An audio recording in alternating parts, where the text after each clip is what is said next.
I'm just going to welcome everyone who's joining now on Facebook, and glad to have the opportunity again to have a chance to come together and talk a little bit about the time that we're in right now.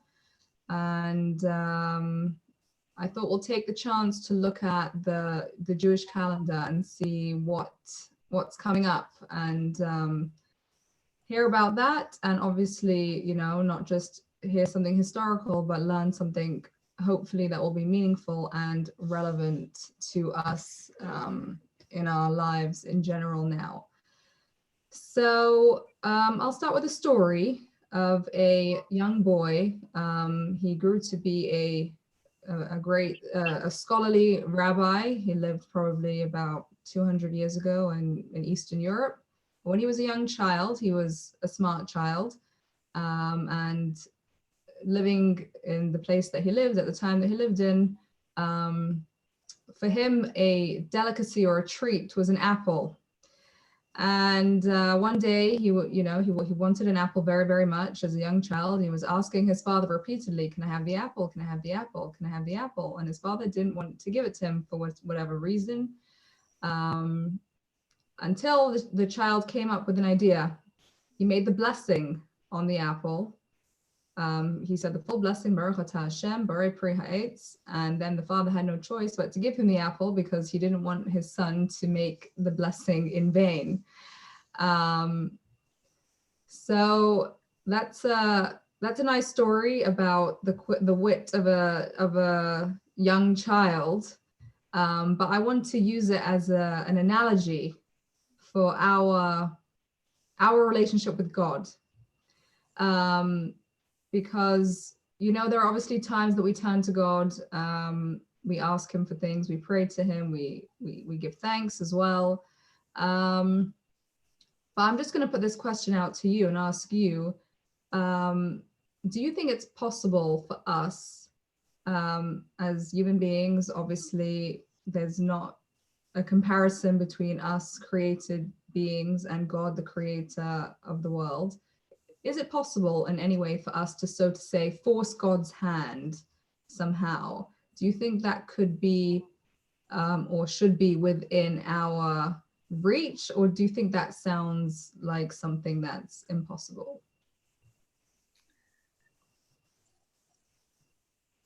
Well, the only way that I feel like I can, really respond is the examples where, and I can't pull up any specifics, but you'll know them, but where, we're kind of in a partnership. I don't know about the term forcing his hand. Right. That's but certainly deliberating and, working together and negotiating and whatever. I think that defines our relationship. Right. Okay. Yes. Well, there is definitely something like that exists, and when you use the word negotiation, it also brings to mind some of the stories that took place, which are written down in the Bible, and you hear Moses, for example, interceding on behalf of the Jewish people with God. God wants to, let's say, punish them for something, and and Moses is negotiating or pleading, and there's a back and forth. So yeah, we do definitely find that we have a say, if you like, and God takes God takes us seriously, our requests and the things that we want.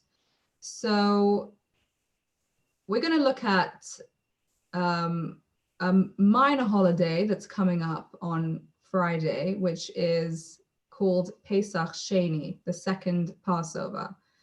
Now, I'm not sure if you've ever heard of the second Passover. It's not very well known or very famous. The first, or the regular main Passover, is the one that we all know about. That's the one that we all celebrate. So what exactly happened at the time of the second Passover? So The original Passover, the first time it took place, was at the time that the Jewish people were still in Egypt. God had brought all the 9 plagues. He was about to bring the 10th plague, and the Jewish people were on the cusp of their redemption. They were about to leave Egypt and be set free from hundreds of years of slavery and oppression.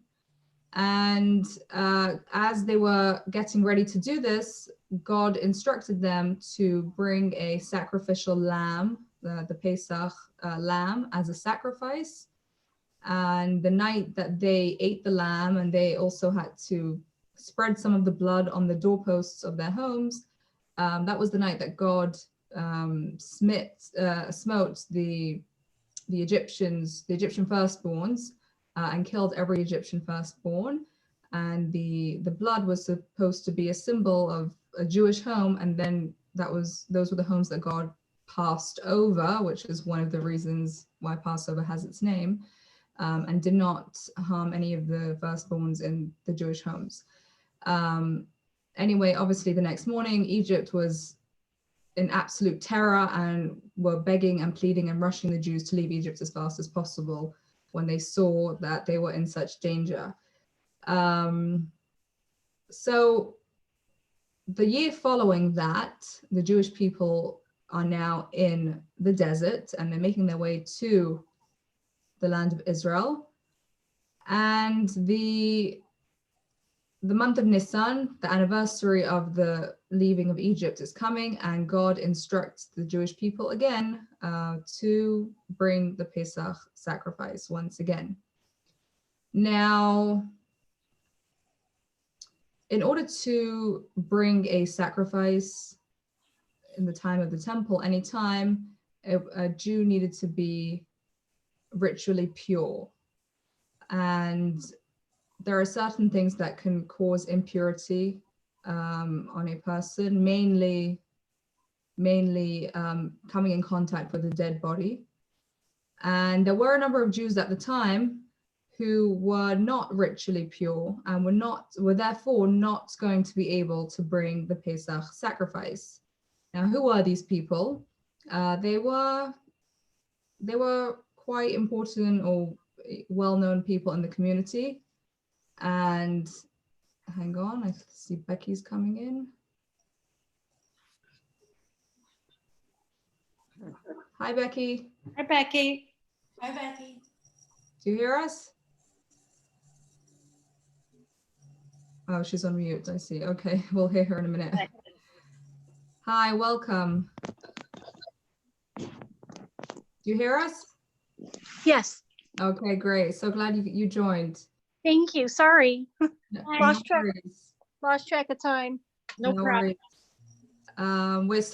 We're just talking about the reason for the second Passover, what the second Passover is, and how it came to be.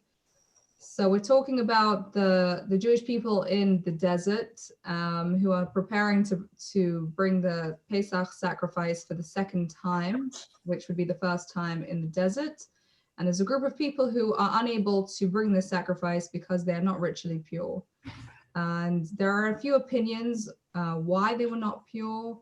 One opinion is that they were the part of the group that was responsible for carrying Joseph's coffin from Egypt to the land of Israel where he would be buried. So since they were carrying it, obviously that caused them to become impure. Another opinion states that these men had been responsible, they had taken care of removing the bodies of Aaron's sons from the temple when they died in the Holy of Holies. So again, they were involved with the removal of corpses and burial.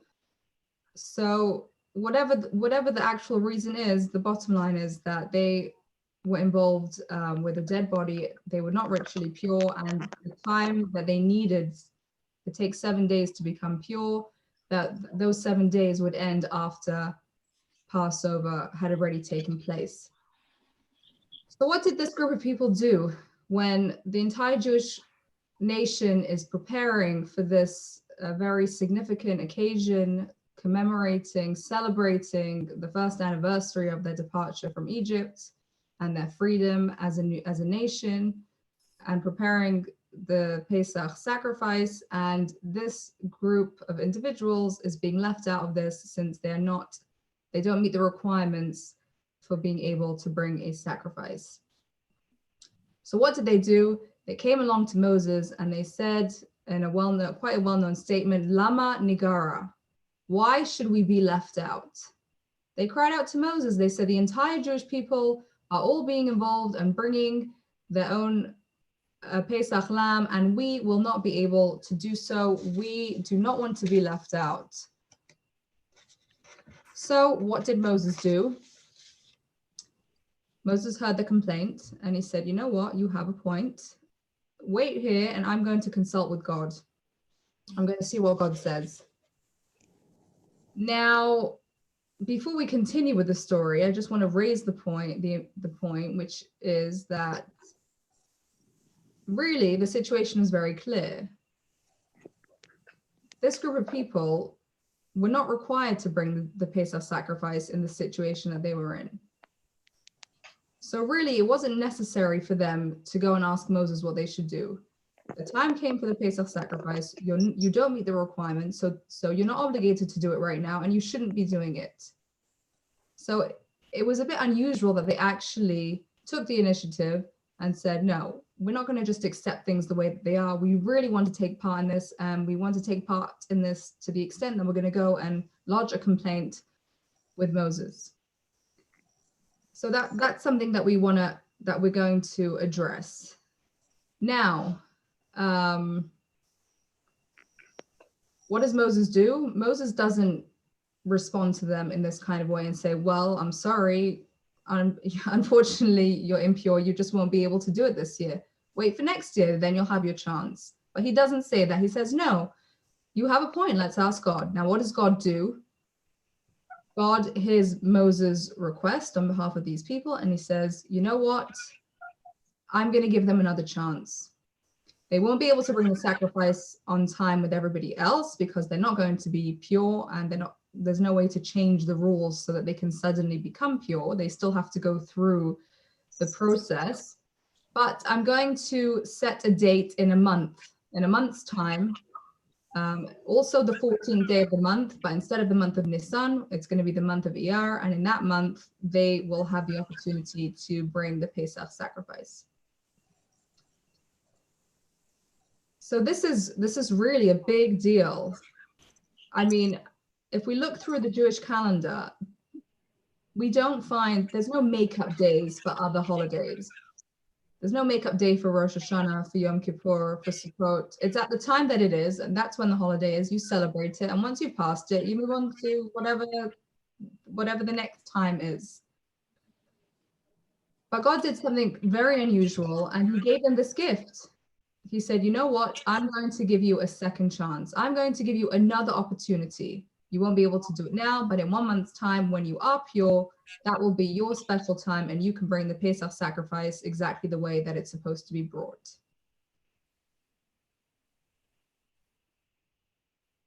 So how is it that God did something like this? God basically changed or added to the way he had set things up.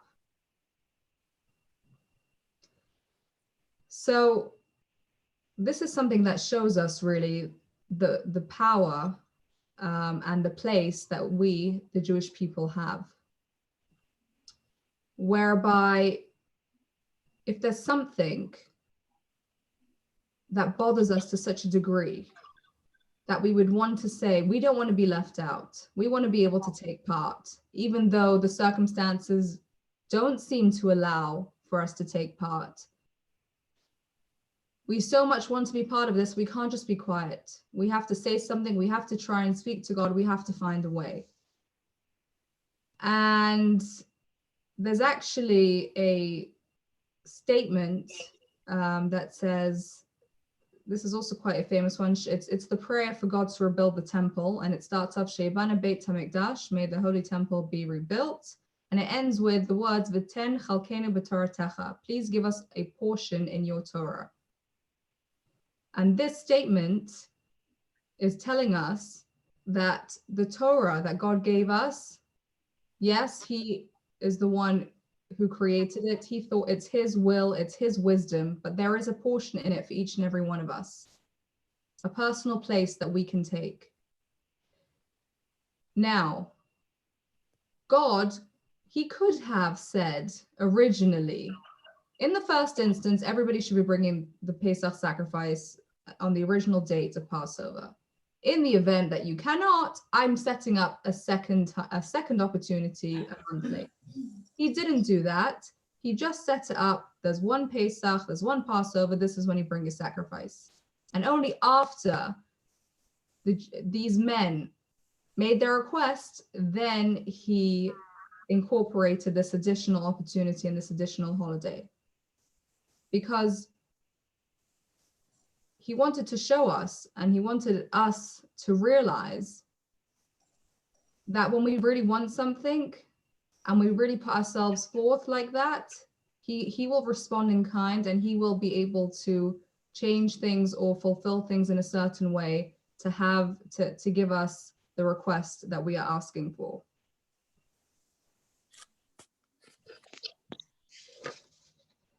Clear so far? Any questions?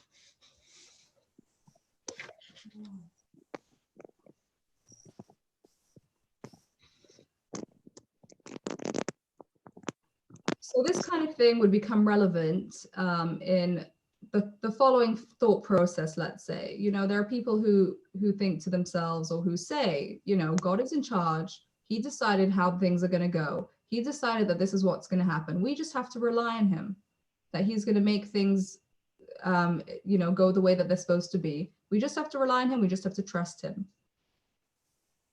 And this thought process definitely has a place in certain scenarios. But the problem with it is that it can cause us to be inactive. We're relying on God, so we could just sit here and wait for God to run the show and make things happen. But that's not what God wants. Like you mentioned, Duane, God wants us to be an integral part of what's going on. He wants our contribution. He wants us to move things ahead, to move things forward. So this story teaches us to use our initiative, to use our perspectives and our feelings. And I want to actually draw another example, which is slightly more relevant to us as women. Because if we fast forward to the time when the Jewish people were about to enter the land of Israel, so we're about 39 years later. So they're making preparations to enter the land, and they're discussing how the land is going to be divided among the 12 tribes, which tribe is going to live where, and within each tribe, the number of families and which family is going to live in which area. And the way that things were set up was that it went according to just like the tribes go according to the father. So the portions of the land were also going according to the father. A person's Jewishness, whether or not they're Jewish, that comes through their mother. If the mother is Jewish, the child is Jewish. If a person is part of a specific tribe, it goes according to the father. So if the mother is from one tribe and the father is from a different tribe, then their children will be considered to belonging to the tribe that the father comes from. Now, there were a group of sisters, 5 sisters, whose father had died in the desert. So he wasn't going to be entering the Holy Land, and he only had daughters. He didn't have any sons. So when they saw what was happening, they became very concerned, because they realized that while all the other branches of their family would be receiving a portion in the land, their father's branch would not, because he doesn't have any sons to inherit the portion that belongs to him. So again, instead of just accepting the status quo and saying, well, this is how it is, God made it to be like this. If God made him die, then perhaps this portion was supposed to go to somebody else. They didn't say that. They went together to Moses and they said, our father died in the desert, but why should we lose out? Why should our family lose out from having a portion in the land of Israel? Their love for the land, their connection to the land was so strong that they couldn't just accept that they wouldn't have their own place to call their own. And again, in this situation, Moses didn't have a pre-written or predetermined plan for this kind of scenario where a man dies without sons. So he went to consult with God. And God heard the arguments and he said, okay, you know what? Yes, 100%. If a father dies and he doesn't leave any sons, the inheritance will go to his daughters. So again, we have a scenario where something that had not been set up to be in a specific way was changed because the parties involved were bothered so much and cared so much to bring their complaint before God, and then God responded to their sincerity. God felt their real, true love and connection with the land, and he gave them the answer that they were looking for.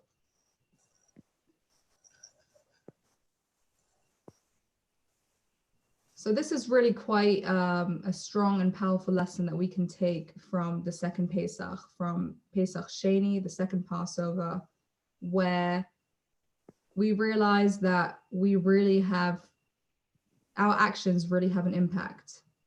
And what we aspire for really has an impact. And that God wants it to be that way and designed it to be that way. He left room for that.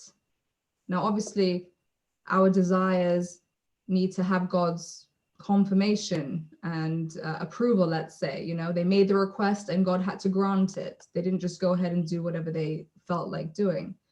But God wants that in this world, in his Torah. And I think it should give all of us a tremendous feeling of power, because we should realize how much we matter, how much what we do matters. It's not God deciding that each of us are going to behave in a certain way and we're going to each reach a certain outcome, but the way that we behave is having is making a real difference. Now I want to bring this to a topic that we discussed a few classes ago, which was the topic of the Mashiach, which is that time that we're all hoping for, perhaps now more than ever, that time where there'll be no more sickness, there won't be any more war, there'll be peace, there'll be universal prosperity, everybody will have what they need and more than what they need without having to work hard for it. And everything will just be good in every way. So this has been a belief of the Jewish people for thousands of years already, and it's deeply rooted in the Torah. We brought some of the sources in that class. And the Lubavitcher Rebbe actually focused very much on the idea of the Mashiach, on the fact that we should be doing acts of goodness and kindness to make the world a better place so we can bring the world to that time of universal goodness and peace.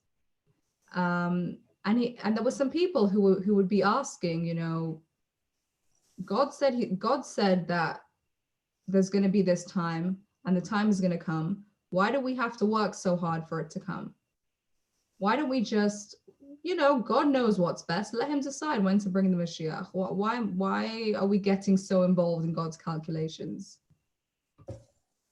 But if we look at this story of the second Pesach and the story of these 5 women who are known as the daughters of Tzlafchad, we realize that if we're in a situation where something truly bothers us, it's really difficult for us to be right now during this pandemic, watching people's lives turned upside down, watching, unfortunately, the many people who have been suffering, those who have passed away as a result.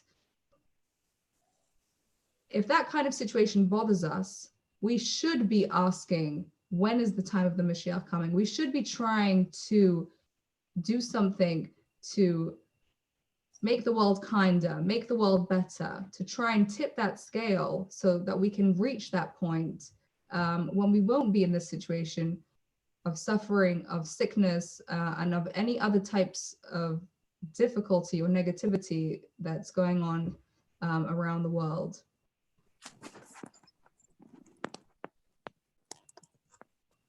So the Rebbe brought this lesson from the second Passover to say, well, you know, if these people would have just said, you know what, this is what God decided, so therefore we just won't bring the Passover offering this year, we'll have to wait to next year. This opportunity, this second chance, God would never have incorporated it in the Torah.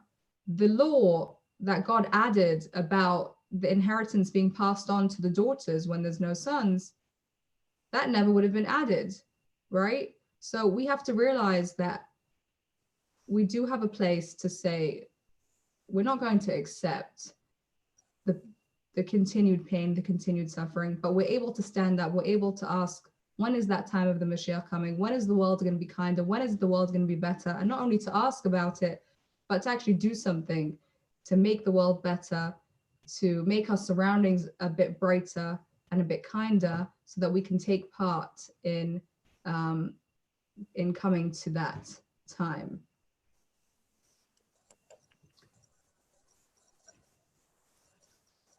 There's also another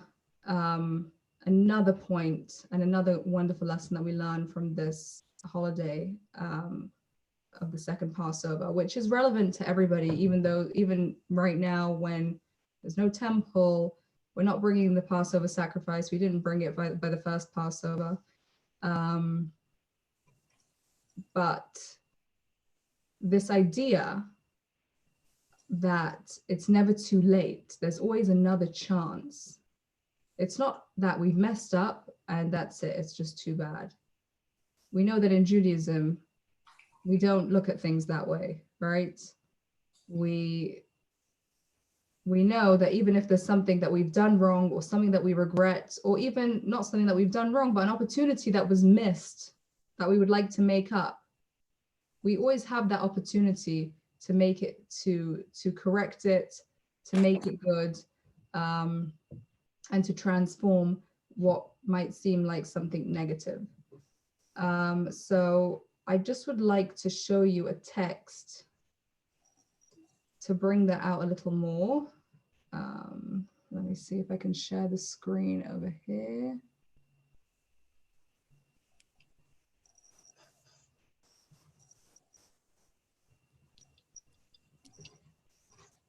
Sorry, just a second.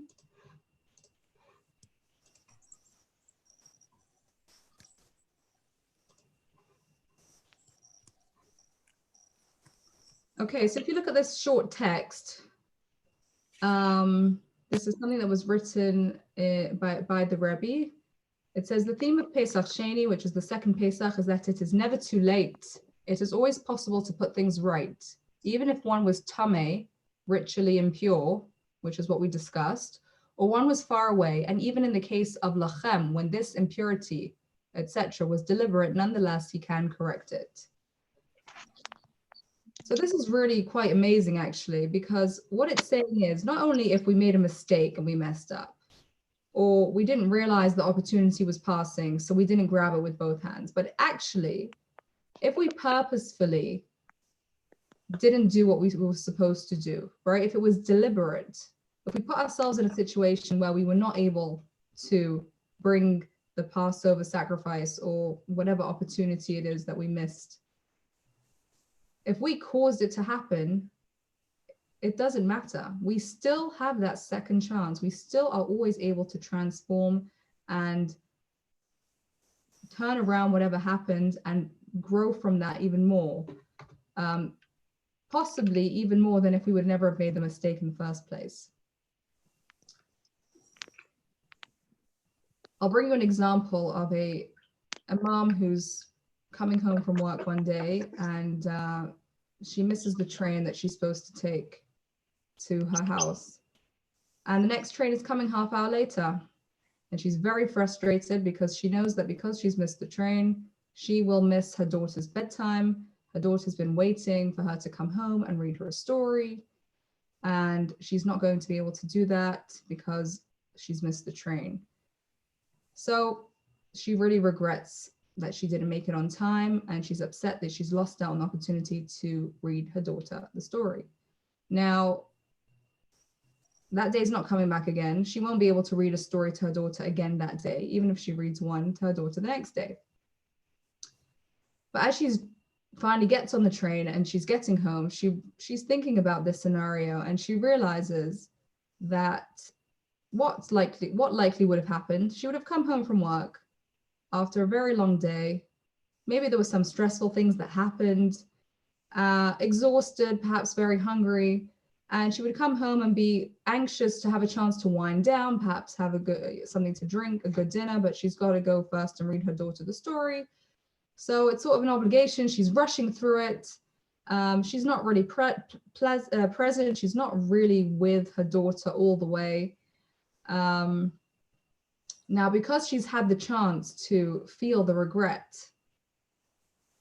oh, that's a shame. I'm not going to be able to sit and chat and read a story to my daughter tonight.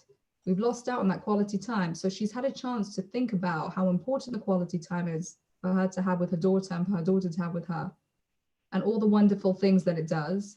So the next night when she makes it home on time, because she's had this chance to realize what an important opportunity it is, instead of rushing through it as she may have done on another day, she actually sits down, looks her daughter in the eye, spends an extra few minutes, hears her out, reads the story with patience, with calm, enjoying every moment that she gets to spend with her daughter. So in a similar way, if we've missed an opportunity or if we make a mistake, not only do we still have the chance, a second chance to do what we've missed out on, but we actually have a chance to do it in a better and more improved way than we may have done the first time. So the mistake becomes actually something that contributes to a better outcome than what would have originally happened.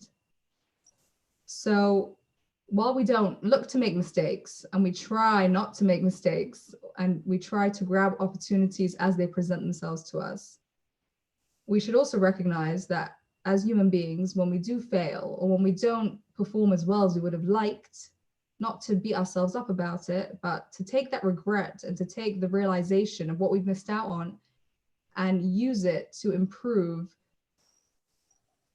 our performance in the time that we get to, when we get that second chance, when we get the ability to change the mistake or to use the opportunity again in the future. So I'm just going to share here a short video which will bring this out, which will bring us out for us. So just give me a second.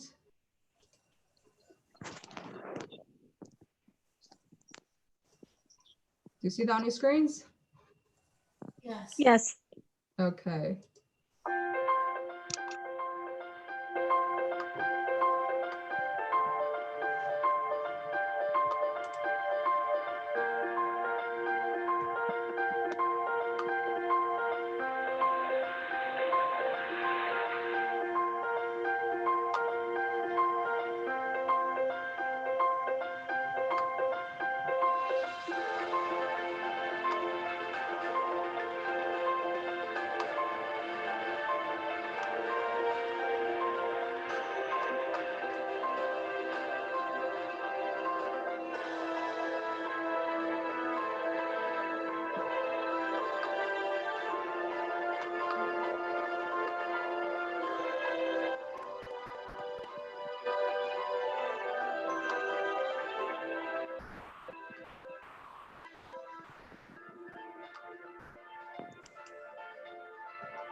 Okay, so like it said in the video,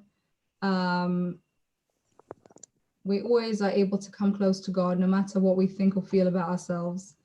And this, this doesn't only apply in the negative sense where, there's somebody who's made terrible mistakes and feels like they really can't correct them, or there's no way they can approach God. But even somebody who feels fine about the way that they are, but sometimes we can, when we think about God, we can feel perhaps, God is so distant from us. We're here in this physical world. God is this great spiritual, infinite being, which has no comparison to us.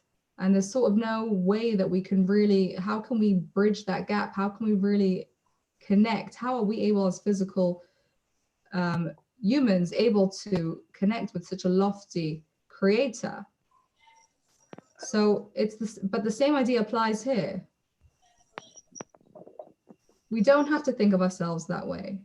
Just even somebody who deliberately separated themselves and deliberately made it impossible for themselves to bring that lamb as a sacrifice, without any questions, they're given a second chance. God doesn't ask, well, what happened? What was your reason that you missed out last time? There's criteria. There's certain criteria. If you fit these criteria, then you get a second chance. No, it's an unconditional second chance. And so, if somebody's thinking to themselves, how can I approach God? I feel so far. I don't feel perhaps that I'm spiritual enough or that I'm worthy enough, but the door is open for everyone. And we're able to reach forward. And when we take that initiative, then God, as we see in these two stories, God does respond in kind. So I think these two messages give us a lot to think about, and they also give us a realization of how much we make a difference for God, how much we make a difference for the world, and also never to despair and never to give up hope, and always to realize that we can always advance, we can always fix and improve on something from the past, and we can always propel ourselves further and closer, even if we don't necessarily feel worthy enough.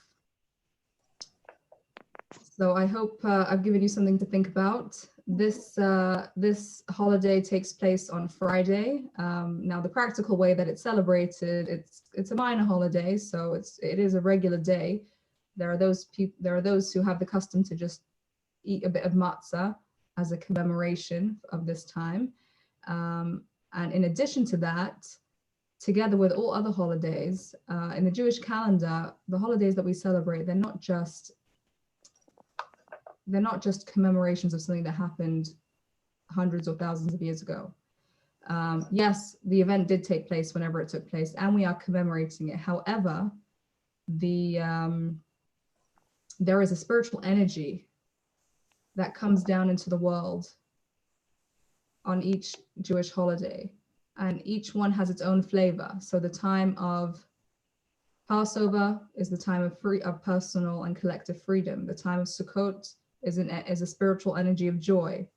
And what we try to do is we try to tap into the spiritual energy that's being released on that day, so that we can take that, if we tune into that, we can take that for ourselves and energize ourselves in that specific area.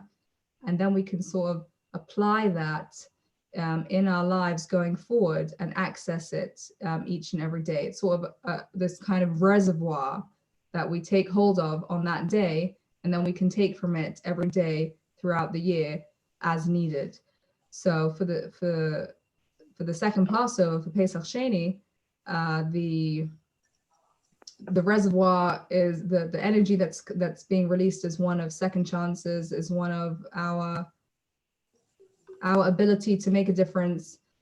So it's a real opportunity. We could just take a few moments to reflect on how that is practical for us, or what kind of way we can make it meaningful for ourselves in our lives, even with something simple that we choose to do as a result of these ideas. And in that kind of way, we're tapping into the energy and we are bringing it into our lives for the rest of the year going forward.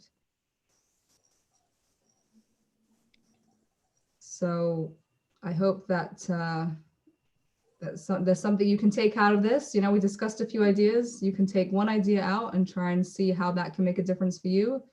And hopefully it can enrich you, and by default will also make a difference to the people around you.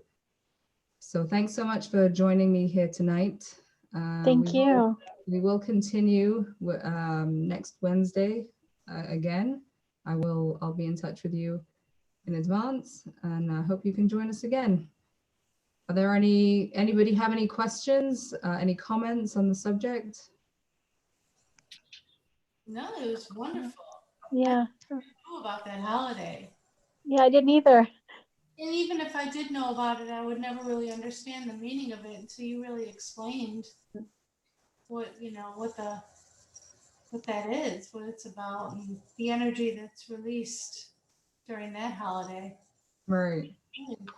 Yeah, there are many layers, for example, when you just read the stories in the Torah, let's say, or you read the commandments and the obligations. So there's obviously the most literal interpretation, this is the story that happened, or this is the way that you're supposed to fulfill this commandment.